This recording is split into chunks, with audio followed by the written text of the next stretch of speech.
নমস্কার বন্ধুরা, মীরার রান্নাঘরে আপনাদের সবাইকে স্বাগত।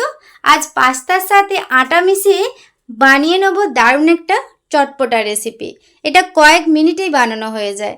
এখানে আমি পাস্তা নিয়েছি 1 বাটি, আর এখানে জলটা আমি আগে থেকেই গরম বসিয়ে দিয়েছিলাম। ওর মধ্যে পাস্তাটা দিয়ে স্বাদ মতো একটু লবণ দিয়ে এটা এবার সেদ্ধ করে নেব। পুরো রেসিপিটি আপনারা দেখতে থাকুন। রেসিপিটা বানানো একদমই সহজ। এটা ভালো করেই সেদ্ধ করে নিয়েছি। এবার জলটা আমি ঝারিয়ে নেব।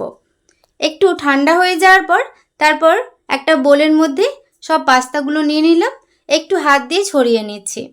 এবার এর মধ্যে দিয়ে দেবো 2 চামচ আটা, আর দিয়ে দেবো 2 চামচ কর্নফ্লাওয়ার, আর একটু এখানে আপনারা লবণও ব্যবহার করতে পারেন। এবার দিয়ে দেওয়ার পর এবার হালকা হাতে মেখে নেব।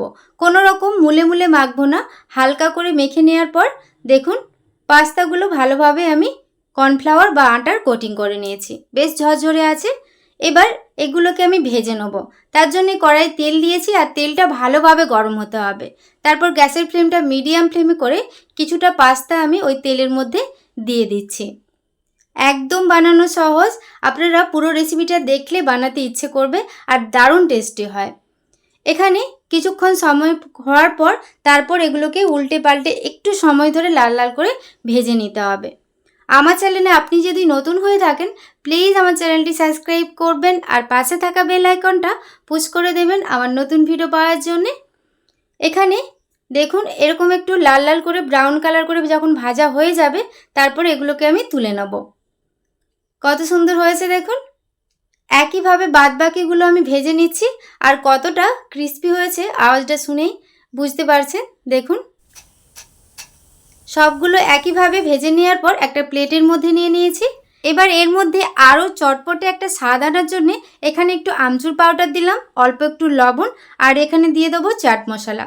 আপনারা একটু গোলমরিচ গুঁড়ো বা লঙ্কা গুঁড়ো এর মধ্যে ব্যবহার করতে পারেন। এবার হালকা হাতে মেখে নেব। আর ফেসবুক পেজ থেকে যদি আপনারা দেখে থাকেন প্লিজ আমার ফেসবুক পেজটা ফলো করে পাশে থাকবেন। এবার এটা খাওয়ার জন্য একদমই রেডি। চা কফি বা স্কুল টিফিনেও দিতে পারেন, আর স্টোর করে রেখেও খেতে পারেন। আজকের এই রেসিপিটি আপনাদের কেমন লাগলো অবশ্যই কমেন্ট করে জানাবেন। ভালো লেগে থাকলে প্লিজ একটি লাইক, কমেন্ট, শেয়ার করবেন। সবাই ভালো থাকবেন, সুস্থ থাকবেন। ধন্যবাদ।